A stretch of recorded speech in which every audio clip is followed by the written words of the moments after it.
Good morning, everybody. Fergus Dolan here from NALA. We're delighted to have you here this morning for our webinar on creating classroom resources using ChatGPT. We're delighted to have Scott Wilson as a facilitator this morning. Scott is a tutor with Tipperary ETB, and he's going to take you through his ideas and tips on making your own resources for the classroom using ChatGPT. Over to you, Scott, and all the best.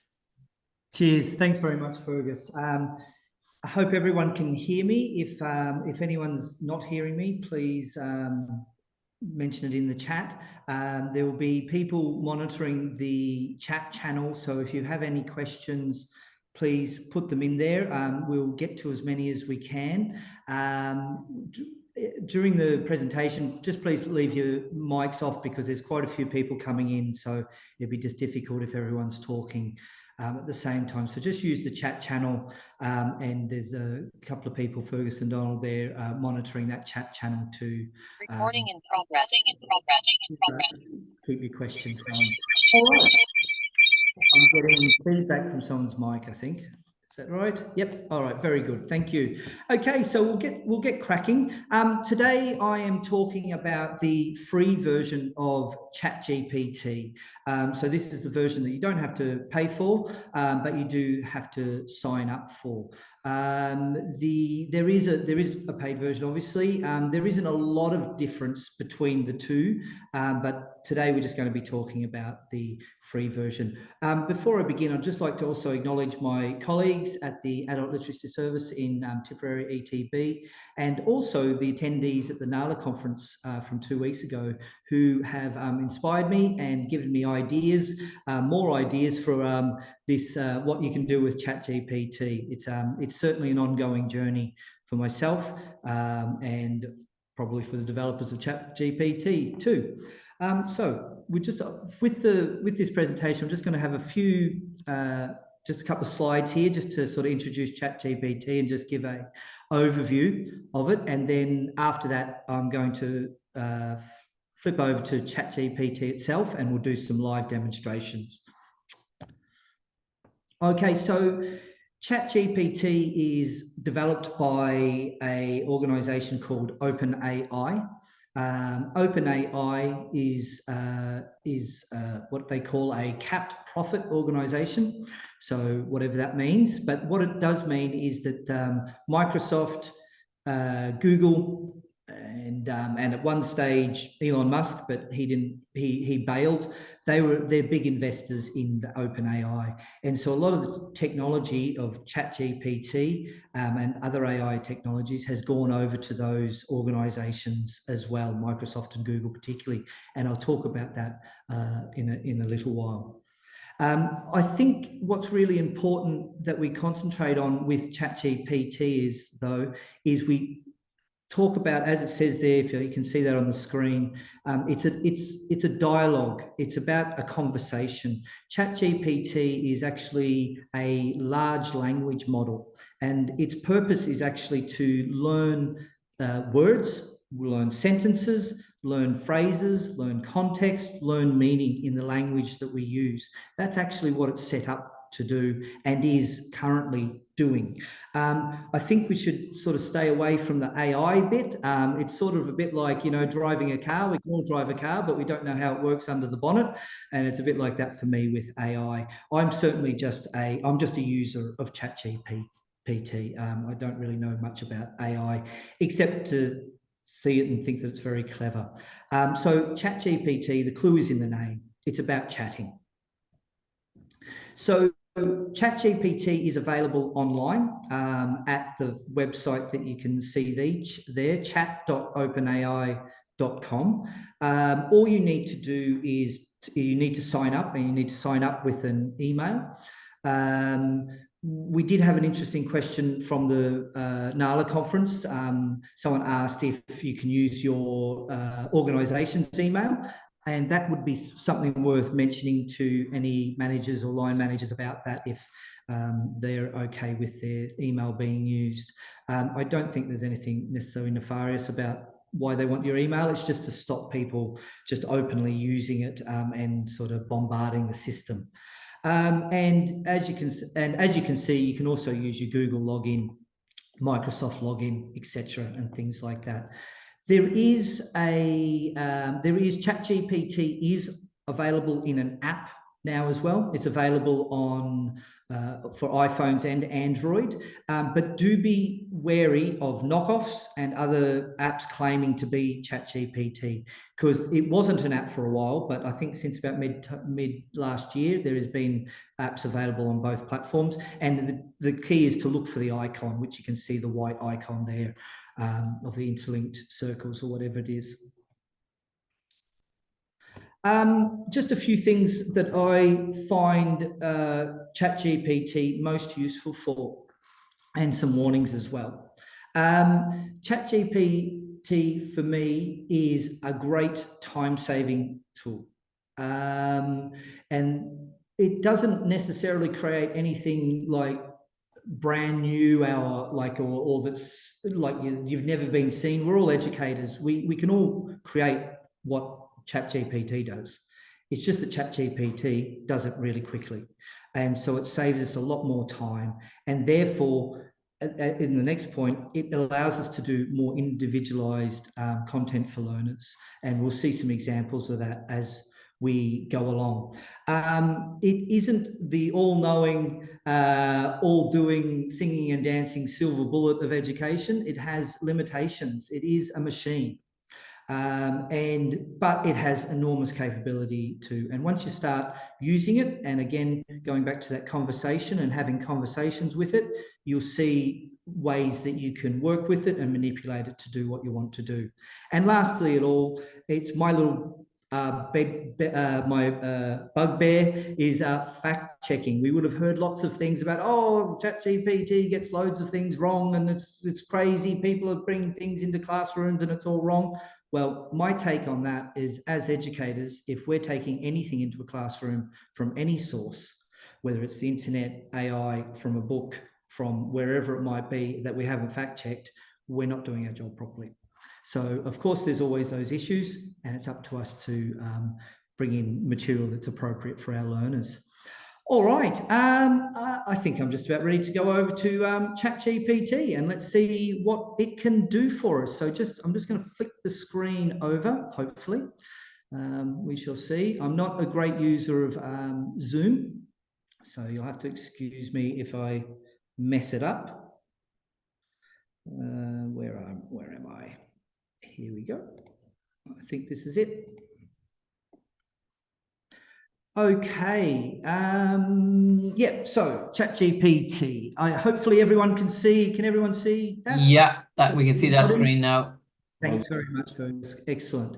Okay, so this is the ChatGPT screen. You can see up the top it says ChatGPT 3.5. This is the free version. The paid version is ChatGPT 4 at the moment. I think we were introduced as a public to the general public at ChatGPT 3, I think it was. So we've only had really one major iteration so far. So what I'll do is I'll just explain the screen a little bit. Can you see my green mouse pointer in the middle of the screen there? Yes. Yep, great. Yep. Okay, so first of all, I think the main thing that we need to look at is right here down the bottom where it says message ChatGPT.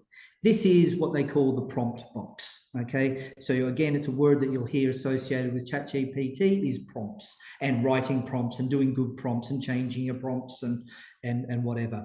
It's just it's a text message for want of a more common description, and we put it into this box down the bottom, and then we just hit enter, and then away ChatGPT goes.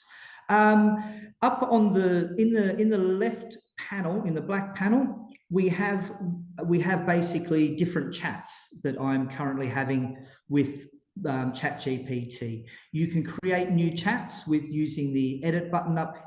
The little edit symbol up here, and this is a way that you can keep the material that you are getting ChatGPT to create separate. So you might want to create a channel for an individual learner. It might be a channel based on an individual topic or a class, whatever it might be. The one thing that's interesting about ChatGPT is that it remembers everything that's in that channel forever until you delete that. I'm calling them channels, they're chats, sorry. It remembers everything in that chat. So if I go back to web chat Oliver here, which I was doing at the presentation, I was at the NALA conference, sorry, I was getting ChatGPT to pretend to be Oliver Cromwell. And it's all there. And so if I continue this chat, and I just say, what is your name? Hopefully it's going to work. And it's just taking a while to, there we go. It's appearing, sorry, it's just my internet and streaming. Yep, and you can see there, you can call me Ollie. Okay, so it still remembers who it was pretending to be in that chat. Okay, and it's the same with all the other ones as well. It will remember all the material that you've created. So you don't ever have to necessarily go back and reset it up or put in more parameters. You can actually just readdress the content that is in that chat, if that makes sense. We'll see a bit more of this as we go along. So they're all different chats that I've created. I'll just go back to the one that we're going to use today. What else did I want to say? Oh, yes. And then also the other important items on the screen are these little icons that come under our responses from ChatGPT. You can see that the first icon is a copy icon. So this allows us to copy the ChatGPT content into a Word document, say, so that we can then change it and manipulate it more. The refresh or regenerate icon will regenerate, ChatGPT will redo the response based on the previous prompt. Okay, so it'll just rewrite itself and answer it in a different way. This is one of the functions of AI that makes it AI. It's never exactly the same. So if you and I both had ChatGPT open and we both put in exactly the same prompt, we would not necessarily get exactly the same response. It's literally creating the content live as you're interacting with it. The other icons that you get here is this one's only just got a bad response. It'll have a thumbs up and a thumbs down. This is a way that you can train ChatGPT yourself. Okay, so if a response is good, give it a thumbs up. If it's a bad response, give it a thumbs down. Because then if you ever need to do things like that are similar later, it'll remember that. And it'll go, oh no, they didn't like that one. I'll do it slightly differently. So it's a way that you can sort of train it as well. But certainly the main ones that you'll need are the copy and perhaps the regenerate one.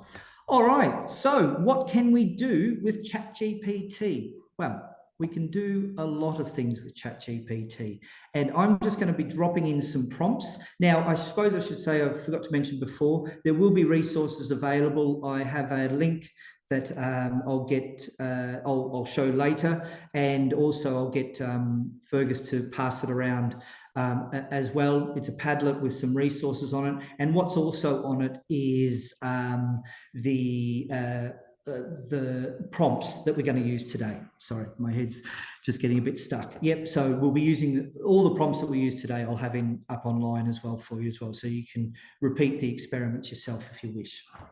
I can email everything that Scott sends on to you. Brilliant. Thanks very much, Fergus. All right, so let's have a go at the first prompt. So one of the things that you can do with ChatGPT is just ask it for ideas. You know, as educators, I know myself, I sometimes have an idea and I'm just not sure. I'm given a new module or a new unit and I'm just like, where am I going to go with this? Or I might know what I want to do, but how is that actually going to look? ChatGPT is great just to start our mind going, giving us that spark. And so let's have a look at this one. So I've put in ideas for doing a cooking class for people with low cooking skills. The class is for parents and children. All right. let's see what ChatGPT can give us. Now, it's going to throw up a lot. You're not going to be able to read it all because you're just getting a screencast. But first of all, you'll see how quick it is. And you can see that it's coming up with quite a few ideas for me. All right. So I'll just scroll back slowly over a couple because I know that there is one budget-friendly cooking. Provide information on budget-friendly ingredients for tip saving. That sounds good. Cooking with kids. Excellent. Okay. Again, nothing revolutionary, nothing wow, but it just gets us going. And there's lots to choose from. So what I might do is now I'll ask ChatGPT. So I'm not a chef. And so what I might do is I might ask it then, well, what are some examples of the dishes they could learn to cook? And now let's see what it says. You can see there's a little arrow there, by the way, popping up in the middle of this down arrow. That's telling me that the response is going to appear below the screen. Okay, so I'm not looking at the latest thing. That's what that indicates. So if I hit enter there again, and hit my arrow to make it go down, here we go. All right. All right, excellent. So again, this is where we need to use our brain because I think that they're all great recipes and everything like that, but some of them might not be appropriate. You know, there might be things for people with allergies and everything like that. So, you know, they're not all going to be appropriate, but it just gives us that, start. And, you know, if you're really stuck, what we could do, I don't know anything about yogurt parfaits. My French isn't too good either. Recipe for yogurt parfaits. There we go. And let's see what ChatGPT can come up with. All right, so now it's giving me the recipe for a yogurt parfait. Again, I have no idea if this is actually a recipe for yogurt parfaits or not. I have no idea. I would need to double check it. I would need to see if this is true. But as you can see, it's given us all the ingredients. It's given us the instructions. And we can now, if we choose to want to use that, we can then just copy it. And we can then go and put it into, it comes up with a little tick you see when you've copied it, and you can go and just paste it into a Word document and use away. And again, it's this conversation. You can just dig deeper and deeper with whatever ChatGPT comes up with. You can get it to be more granular if you wish. What else have we got? If you are starting from scratch and you've just got the module descriptor, here, take the learning outcome. And here is an example from Module 3 in Intercultural Awareness. And I'm asking it to please use the following learning outcome to create a class activity. And that learning outcome, compare cultures of countries, etc. That is, I've ripped it straight from the module descriptor. Again, it's around that, just getting the juices going. Like, what can I do? You know, what can I do that's not a PowerPoint, basically?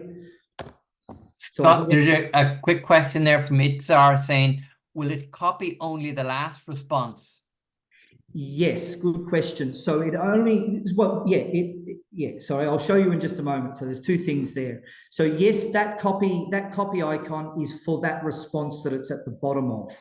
So I have a copy icon here for what it's just done, but if I scroll all the way back up, the copy icon, is it still there? Yeah, there it is. There's the copy icon for the previous response for the yogurt. So the copy icon is always there, but it's as been identified. Yeah, it's per response. And I'll show you a trick you can do with that later as well, because you can get ChatGPT to combine things and put it all into one text and then just copy the whole lot at once as well. But here we go. We've got the learning outcome here. And so what it's come up with to meet that learning outcome is an around the world cultural showcase. All right. It's given us the materials and it's given our activities. It's given us a whole lesson plan, basically. And one of the things that I liked about this was it was about dividing people into groups and then doing a cultural awareness showcase where the participants, the groups take turns in, you go around in basically a cultural show and everyone gives what they've learned. And so it's not revolutionary. I'm sorry. I'm sure there's educators here going, oh, I've done that before. It's copied off me. Maybe it has, I don't know. But, it gets us going and gets us started. So if you've got something more general and just want ideas, great. If you've got something specific like a learning outcome, use that too. All right. So some other ideas. And I think now we're going to have a look at lists. Oh, yes. It's great at doing lists and sums. So let's have a look at this one here. Can I list 10 Ing words about farming? So this is where we can start individualizing content. So rather than get Ing words just on any of them, I can actually create the content for a particular student who may come from a farming background. And I think that it's correct in making them, they look like farming words. I'm not a farmer either, nor do I speak French, and no, I'm not a cook either. So I don't do a lot, do I? But anyway, here we have some farming words. And again,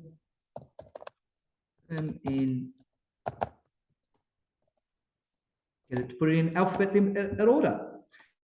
And away it goes. Okay. Now, one thing that I just want you to note with what the prompt that I just put in there is I told it to put them in alphabetical order. And this is probably the genius of the ChatGPT. You do not need any qualifications in computing. You don't need to know how to write prompts perfectly. It is a language model. And it knows that when I said put them, it knows that I was talking about the last response that I got. So it's very handy and it's very easy to use like that. Now, because it is a conversational language model, you can get some varied results. So sometimes you have to, maybe rewrite your prompt or rewrite it in a different order or a different way. But you can tell it things like, no, don't do that. Don't include that. Take that one out. And those sorts of things. So that's a really simple thing that it can do. Hang on. Sorry, I think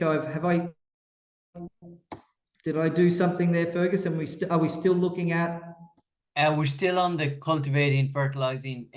Just now and again, there's this ever such a slight interference in your sound. Is there? Yeah, it's probably my dodgy internet connection because I can see it glitching there as well. What I might do is I might stop my video because that can sometimes help as well. Okay. All right. And I think my screen sharing is being paused. Hang on. All right. Sorry about that. I just clicked on the wrong button. I think we're back. I think we're back where we should be. All right. So another one that we can do for context for individualized learning. Do a worded math problem that involves multiplication in a farming context. So let's see what it comes up with.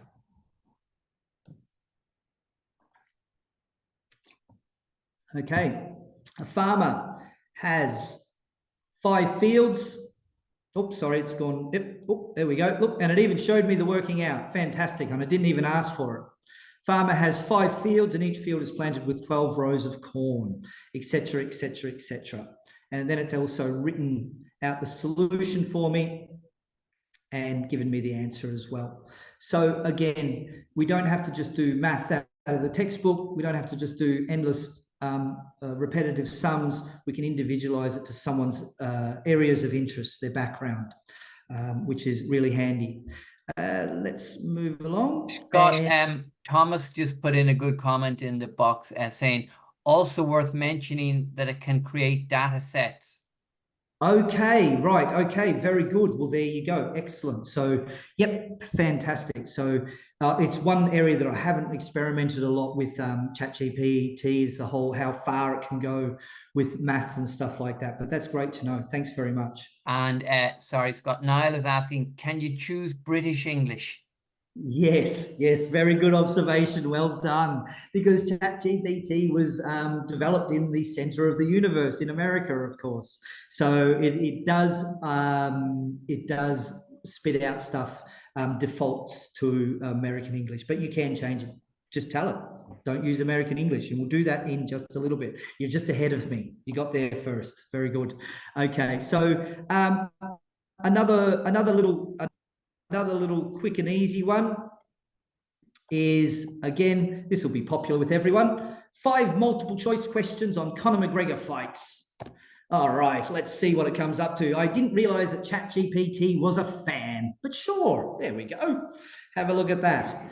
Now, again, not really my cup of tea, but personally, I have a learner at the moment who is a massive Conor McGregor fan. And so I often use this just as a bit of an icebreaker, just to start the lesson with him, because he needs to be settled a little bit, just needs to sort of get his focus. So I do this. I do true and false questions on Conor McGregor, and he'll often go, "That's not true," and I'll be like, "Okay." I don't know, but it's again, talking about that individualized content you can do. It's very easy to do. All right, here we go. Now this one's going to be a little bit longer. We're going to talk about how it can also summarize topics. You can do this in different ways, but I'm going to do this. I'm going to get ChatGPT to summarize. And again, all these prompts and all this will be in the resources. We're going to summarize in 100 words the history of sherbet. I don't know why, but we just are.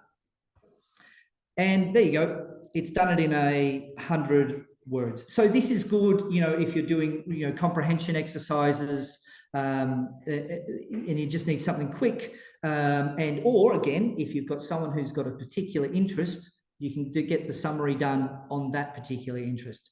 If anyone out there has an interest in sherbet, fantastic. This is going to work really well for you. Scott? Okay, so the next thing that we can do, that's great.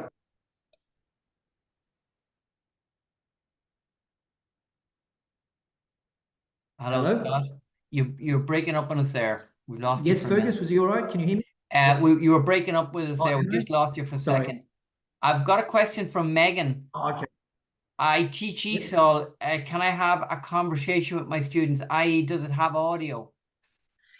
No, but I'll show you something towards the end. So just wait for the end, and I'll show you something of a way of something that can happen. But there's some other ESOL things in here just in a minute. So yep, we'll get to that. Excellent. So I'm doing a summary, and what I can do is ChatGPT also. Oh, hang on. Sorry, I've got the wrong one. Just excuse me. I grabbed the wrong one.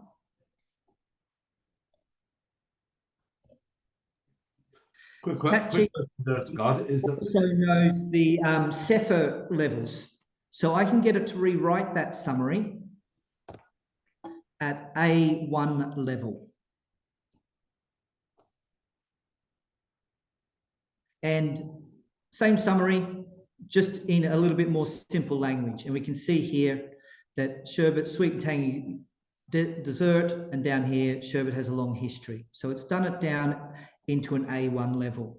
I can also then, with this little symbol up here, the pen symbol, if I want to change that and go, oh, no, I didn't want to do A1, I meant C2, I can just rewrite it up there. And it should rewrite it. There we go. And it's used fancier words.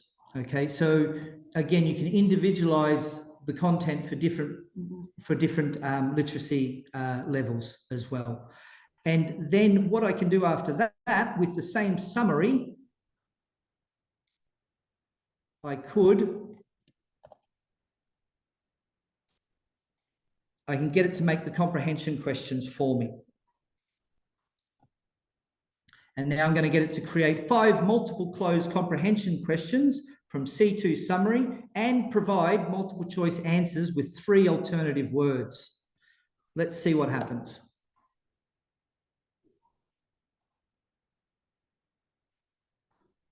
Here we go. And there we go. All right. So again, you could just do it, have the closed questions. You don't have the alternatives, but it's interesting to see that it gives alternatives that are similar to the word that needs to go in there. So it knew to do that as well. So again, depending on how you like to do your comprehension questions, you can get it to do it in different ways like that. And then just to, I've got to actually, I've just got one problem with that's all right. I've got to, I can't get across to my other tabs because the Zoom bar, does anyone know how to move the Zoom bar down to the bottom or to the side rather than the top? Just unmute if you know. Yeah, Scott, can you hear me? Yes, Finbar. Hello, Scott. Can you hear me? If you catch the top of it, top of the bar, and just pull it down to wherever to pull it away from where you want it. Simple as that. That's fine. Yes, exactly. Thank you. It's as simple as that. All right, because what I want to can I interrupt with a question from Pat? Yes. He's asking in relation to writing prompts, does it recognize Boolean operators to return specific results? Wow. I've never used it. I know what you're talking about. I've never done that. Again, have a go. What ChatGPT is very good at is what I would say, which is sort of half related to it, is it's very good at doing code. You can actually put code into it. So I know Boolean operators are slightly different, but try it out. I've never used it myself, but that's really interesting. Thanks for that. And Scott, one more question. Finbar's asking, are there any copyright issues with it? Yes. Okay. So I didn't mention at the start that I can't cook. I can't do anything. I can't do any of these things, and I'm not a lawyer. So one of the issues that we have around ChatGPT, there are legal and copyright issues. I'm not really placed to really sort of know one thing around copyright that I would know, and ChatGPT usually has some limitations around this, is it won't usually work with copyrighted material. Okay. But again, it works sort of funny. Sometimes you can get it to translate Ulysses, but then other times it'll say, no, that's a copyrighted work. I won't do it. So it has different funny things that go on with it. As for the content that it's creating, you can use it. That's fine. That's not a problem. But copyright, as for using direct references to material, well, that's the same with any sort of educational process as well. We're sort of very, I wouldn't say immune, but we have a lot of leeway in education because we're using it in education. There may be some issues if you're trying to use ChatGPT stuff to then make a quick buck off. Okay. So yeah, I was just going to quickly show that when we want to move stuff over, we just use the copy little icon, move over to a blank Word document, which I've just got online here, which is hopefully going to load in for me. Very good. And you can just literally, is it going to do it? Sorry, guys. My computer's well under pressure. And there it is. And then we can just literally just paste it in. Hopefully it should paste in there. Has it done it? Oh, there it is. Yep, it's just taking a while. And it will just paste the text in. You may then have to go and do some alterations to it and change it around and things like that.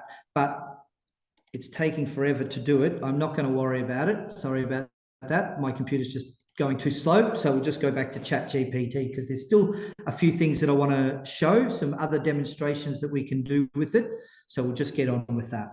All right. So another thing that we can do, of course, we can do this. as well for people who might need learners that need a little bit of support. It's very good at changing text into different languages as well. So I've just got it to redo the summary in Latvian.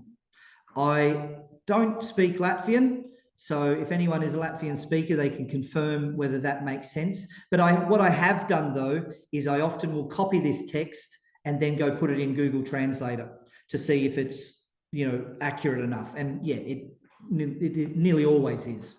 Yeah, so that's, and we've done Arabic, we've done Swahili, we've done all sorts in different contexts. So it works quite well. Just go to my other. All right. So let me just see.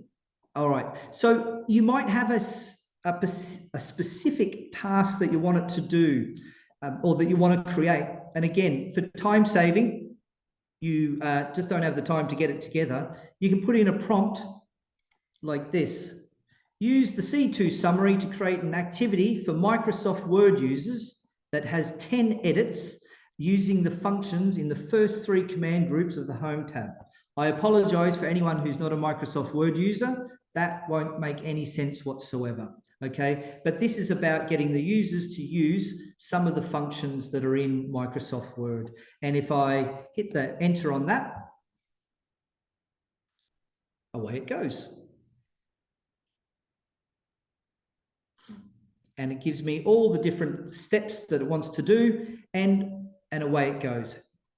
What I could do is include the summary, because it didn't actually put that in there. It actually just did the activity. So now it'll include the summary and the activity. And oh, it included the summary. And what was the last summary that we were talking about? We were talking about the Latvian summary. So it went and grabbed the Latvian summary. So this is the thing. This is, again, it's just having a conversation with me. It just thought, oh, you're talking about that one there. So you can see how you can get some funny results. All right. Here's one that I do like. And this goes back to the question before about, I think, for ESOL and speaking and stuff. It doesn't do speaking, but it will take on roles. You can get it to role play. And for example, I'm going to get it to role play a customer service agent at a train station, and I will be a customer wanting to buy a ticket. And I've told it, you begin and then wait for my reply. Now, again, we get random effects with this, so we'll see how it goes. Okay. And yep. Okay. So there we go. It's now waiting for a reply from me. Now, it didn't quite do it right because it said it was going to be the customer as well. But as you can see here, it's asking me, what time are you planning on departing? Okay. And it's actually set up the prompt here already. So again, if I didn't want that, I could say,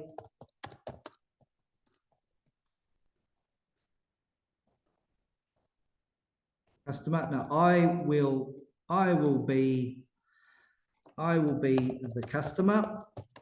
You be the agent. Okay. All right.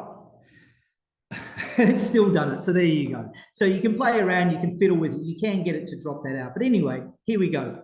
It's asked me a question. What time are you depending on Friday morning? About 10:30.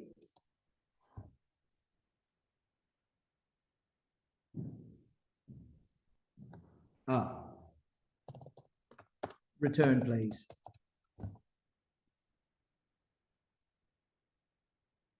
Okay, return chip is, etc., etc. Now, would you prefer a standard? So you can go with the conversation. Now what you can do, and this goes back to the question before about copying and text and everything like this. Okay, so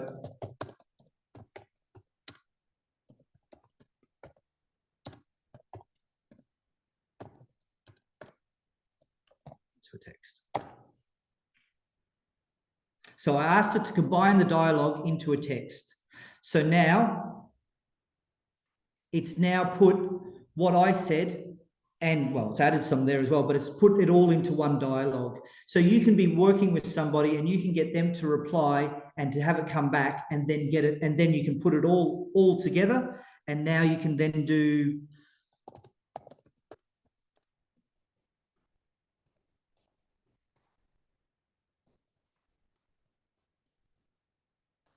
and we can do 5 true or false questions on the dialogue. So it'll actually grab the true or false questions from the dialogue that the learner just had with the false customer service agent. Again, it's that individualized learning and getting them to work with material that they've even helped create themselves. And again, then you can actually get it. You can actually get that all combined into one text. Get it to do the questions and the dialogue, and put it all together. So there's, you know, and again, play around with that role playing. And this is where you might use your chats over in the left-hand side. Get it set up so it's talking the way you want it to talk first, and then you can enter. Then you can go into that chat and get people to respond and talk to it. I've just got a few more. We're getting close to time, and I just want to have a few minutes at the end to talk about a few other things. But there is literally just endless ways that we can use it. One of the ways that we can use it is also just creating different types of text, or different styles of text. So, for example, we can get ChatGPT to help a learner create a cover letter for a store operative job application with a supermarket chain. And again, away it will go. It will put up the format of the way it's got to go. And again, it's using zip and all of those sorts of things. We don't need to read it. You can see how quickly it's doing it. And I can say, don't use American English. There we go. And hopefully it's taken all of that out. And so it'll just rewrite it in any way you want. So it does things like that. It will also do things like this as well.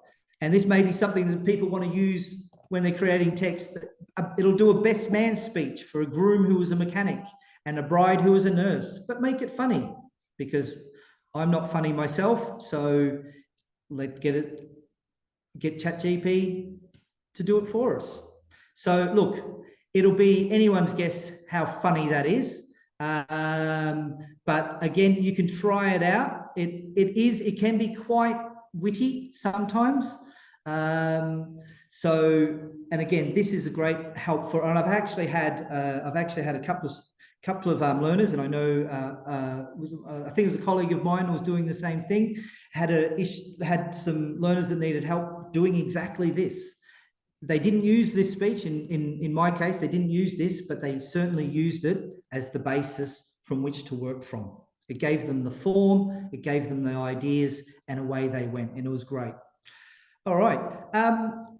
So just last of all, I think, while I've got a few minutes, is I want to talk about ChatGPT, because it was financed and bankrolled by Microsoft and Google. ChatGPT is actually available in Microsoft through Copilot. And it is, and I'll just move over to it. So I'm just going to move over to Copilot now. And I'll just show you, where is it? I just need to create a new tab. Okay. And Copilot is actually using ChatGPT 4. So you don't really need to pay for ChatGPT if you don't want to. Is everyone seeing a new screen, just a new tab screen with? Yeah. Okay. So up the top here is this colored swirl is the Copilot icon. And when I click on that, it will open up a box, and it works exactly the same as ChatGPT, except it has a couple of really, really cool functions. One is it's got a microphone. So you can do the role play that you did before, but you can do it as speak. Now, I don't think I'm going to be able to demonstrate it because my microphone's already being used for the Zoom call. But let me just try it anyway, and let's see what happens. Ask me anything. So I'll tell it to do the same thing, exact same prompt, and let's see what it does. Okay. And there we go. And when I reply, and the problem is I can't show you, when I reply through the microphone, it'll actually reply to me through audio as well. So if you're wanting to do this as a back and forth dialogue with ESOL or anybody, it works really well like that as well. It does have, so I can get it to read aloud. I don't know if that'll come through on the... Certainly. Welcome to Clonmel train station. How can I assist you today? Yep. Are you looking to purchase a ticket for a specific destination? Okay. And isn't that funny? Because I didn't tell it that I was near the Clonmel train station, but I am about 500 meters away from the Clonmel train station. Yes, they really are watching us. So there you go. All right. So, and the other thing that Copilot does really nicely is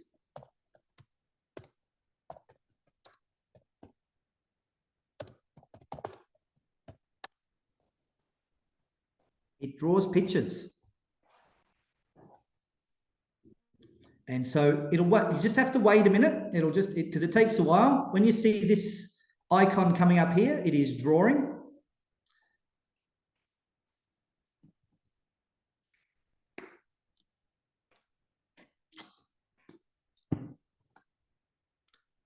And there we go. There's a flying pig that looks like Fonzie. And there it goes. And it gives you 4 versions. And all you need to do is you just need to right click on them and download them or copy them, whatever you want. Okay, obviously you don't need any flying pigs that look like Fonzie in your classrooms. Perhaps you do, I don't know. But you know, you could do other things like cross-section of a house with furniture, pets, etc. Oh, hang on, draw. So something like this might be more useful if you've got you know, something around the home or anything like that. You could, rather than searching the internet endlessly for a cross-section of a house to talk about in class, you can get Copilot to draw it up for you. Now, here you go. They look pretty nice, don't they? Wish I lived there. Now, one of the great things about these AI pictures, though, as well, is that they're messed up. They're like Escher drawings. And you'll see down the bottom here, the stairs don't go to anywhere. Perfect. And I've used a few of these, and I've actually found them fantastic because they create conversation, because learners notice. They go, hang on, why is those stairs there? What's that? And you're getting them to do exactly what you want them to do, which is discuss and talk about the home. And again, you just right click on those images and you can download them, save them, whatever you want to do. So Copilot is ChatGPT. It just happens within your browser. If you're using Microsoft Edge, in my resources, I've got links to Copilot, and I've got links to Bard, and I've got some links to some other tools. And I'll just quickly go through those. Also, I should just point out, Copilot has the same sort of symbols here. You can copy. Oh, and one other thing that it has here, I'll go back up to, yep. If you get it to create text, so summary of sherbet, I'll do that one again. Just quickly get it to do a summary. It does exactly the same thing as ChatGPT, except I didn't tell it to do it in 100 words. So I don't know how long the history of sherbet is, so it's going to take ages. So I'm just going to get it to stop responding, and we'll do it in summary in 100 words. Okay. Again, my English isn't perfect. these ChatGPT and Copilot don't require it to be. It's a language model. Here we go. Here's the same. And again, it's come up with something different. What Copilot also allows you to do, it's got an export button. And clicking the export button, you can export it directly to Word, PDF, and text. And if Scott, Siobhan is asking, can you copy text from a PDF document, paste it into Copilot, and use the audio function to read the text? That's a good question. But if you can copy the text from the PDF, yes, you can do it, because that's how I'm getting the prompts in here. I'm just copying them. I've got a Word document open off the screen, and I'm just copying it straight in. So when you copy from a PDF, if you can do that, you should then just get the text, and it should just pop straight in, and then away you go. Yep. All right. So yeah, so the Copilot allows you just to do it directly. You don't have to sort of copy and paste. And that just reminds me, actually, I forgot to mention, just flicking back to ChatGPT, there was something that I just wanted to mention about ChatGPT that's a little bit funny with the copy and pasting. I just find what I want to do. What I'll do is in ChatGPT, we're talking about the word exercise. Put the Microsoft Word exercise into a table. It has a funny way of dealing with tables. And again, it should know what I was talking about.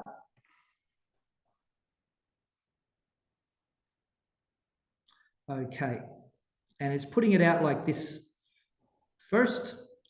Okay. This is the funny thing. It does it like this, which is a markdown language, which means you have to put it in thing, or no, just put it into a normal table. And let's see if it understands what I mean. No.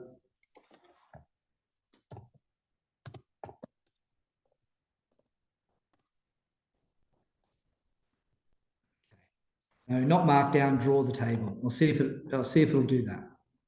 No, it's still not wanting to do it. It's doing it in all sorts of different ways. So sometimes you can have a little bit of trouble with the tables. And one of the things also, I'll just jump over to another chat here. I think I've got a table here somewhere. If I go back. When it does a table, sorry, excuse me, it's just not behaving the way I want it to behave. Sorry. Oh, here we go. Here's a table. So this is how it'll also do a table. Copying the table in a ChatGPT doesn't usually work. It creates it when you paste it. It looks like that one in the other chat where it's all just lines. Sometimes what you've got to do is you've just got to use the old select and copy it this way, and then the table will be copied properly in its proper format and stuff like that.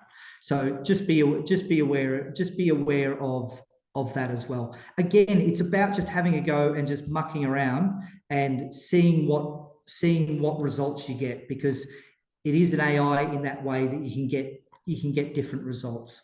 Okay, I just wanted to quickly, last thing that I wanted to do. Just on that, Thomas has just said you can copy that table and put it in Excel, then use the eliminator function to make it look better. Yeah, and that sounds really complicated, and thanks for your advice, but I reckon I'd have no idea how to do that.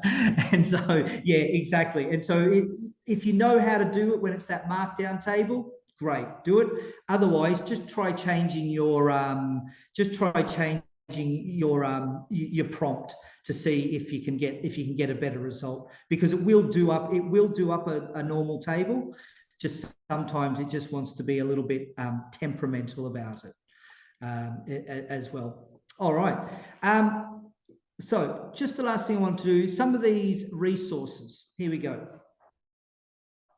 I'll just quickly show you the resources just so to explain them. You have the resources on a Padlet, and so you'll be able to have a link to them. And I'll just quickly go through how the sections are. So we have section 1, getting started. this is just links. These are all just links to either online or the mobile apps, if you prefer. One thing I'd say, if you're going to use it across different machines or different devices, just like with a lot of platforms, just make sure you log into the same account, because then all your different chats will be there and everything like that. Here we have ideas for prompts and using ChatGPT. Here are the prompts that we used today, and there's a few more in there because we didn't get through all of them. And there's just some other resources that have been donated to me by other colleagues and stuff like that. Some may be good, some may be bad. It's up to have a look. Down here, I was able to find 3 free courses. One is on ChatGPT, and one is on AI in general, or generative AI, which is what this is called, meaning that it generates content. And there's another one from code.org, which is another AI one. So again, they're free. You can join them, leave them whenever you want, if that's what you wish to do. I've also included some links on other generative AI. There's other image creation tools. DALL-E 3 is from OpenAI, and it's actually what Copilot uses. It has limited free use. There's another one called Crayon, which is totally free. Here's another one. I haven't used this one, but I had it recommended to me. It's about creating a character persona. So you can get the AI to actually pretend to be somebody, and you have a little cartoon figure for them to look like that as well. So if you want to add a little bit of more reality, well, is it reality? But, you know, make it a bit more realistic or a bit more fun, maybe that could be something to look at. Here's the Copilot, here's Copilot, the Microsoft Copilot link, and there's the Bard link. This one here, again, came from a colleague. This is called Goblin Tools, and it's, as it says here, it's really it's for anyone really, but it's also to help people who are neurodivergent or have trouble breaking things down. Goblin Tools is great to put in your big idea, and then it'll break it down into step by step by step by step. And then you can go into that step and break it into that step, and et cetera, et cetera, et cetera. And it breaks it all the way down into really tiny bite-sized chunks. And it's quite an interesting tool to use. There is this other one over here that was shared with our digital learning guide in temporary TB, John, and this is the Education Copilot. It's a lesson creator, a lesson planner.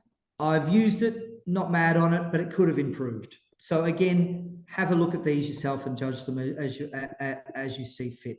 And then last but not least is just, as I said before, there are other considerations. And here's a few articles that you can read and you can have a look at. If those copyright, ethics, and all of those about AIs and ChatGPT, if that's of interest and a concern for you, here's just a few articles. And of course, it's by no means an exhaustive list. These are just a few that I found interesting and informative as well. And so there we go. And I'll just flick back over, last but not least, I just will flick back over to my PowerPoint here. And we'll just go to the last slide. And that is, if you've got your phones handy, quickly, there's the QR code to that Padlet. And also, like I said, I will share that link with Fergus. Yes, Fergus, sorry, I'm looking at Finbar and then Fergus. I almost called you Finbar Fergus. Sorry, I'll share it with Fergus and he can share it around. But other than that, I'll leave it there for the moment, unless there's any last minute questions. And hopefully by 1 o'clock. Angie had one question, and I think you answered it. So you mentioned the levels with the Surfer. Yep. Would it understand levels like, say, QQI levels 1, 2, 3, etc., to make language easier?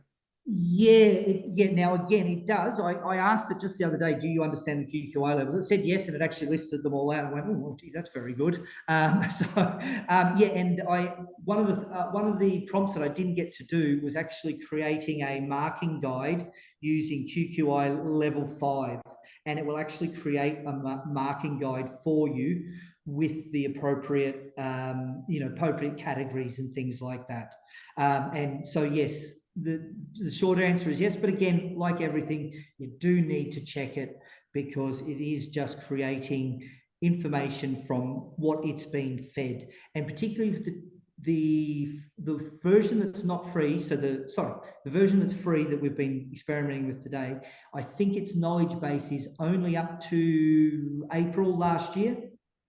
And so anything after that, it won't know at all. I remember when it first came out, ChatGPT, if you asked it anything about the war in Ukraine, it didn't know. It had no clue, because it had only been fed information up until 2019 or 2020 or something like that. So yeah, as again with all these technologies, iterations, they change. Okay, Scott, there's so many of the messages coming in saying, excellent presentation. Thanks so much. Very informative. That's what I thought too. You really, really explained things well and give great tips and demonstrated clearly how to do things. So thanks so much, Scott. You're a great facilitator. Look, I'm sorry, it's a bit of a rush. There's just so much you can do with it. And like, I'm not a non-seller. I'm not trying to sell it, push it on to anyone, because really it's about your comfort level as well. But like I said, it's a time saver. Have a conversation with it. See what it can do for you. Yeah. Okay, Scott, thanks again. That was really great, really informative. Everyone's delighted with that. Thanks so much. Thanks everyone for tuning in. Scott will send me the Padlet and anything else he has, and I'll email it on to everybody who'd registered for today. So you will receive that. There's one or two people who must have thought it was starting at 1, but they've just logged in the last few minutes. So sorry you missed it, but we have recorded, and next week I'll put it up onto the NALA YouTube channel. Scott, thanks a million. Have a great weekend. He said, "You're very welcome," something like that. He's muted, but I can't read. Go on. I think, Scott, you're going. Bye now. I think, Scott, you're going to make us tutors redundant with the likes of that technology. Our job is done. Finbar, has your manager not talked to you yet? See, and you, my manager. Yeah, no, goodness no. Okay. Thanks, everybody. Thanks a million, Scott. That was fantastic. Thank you. Bye-bye.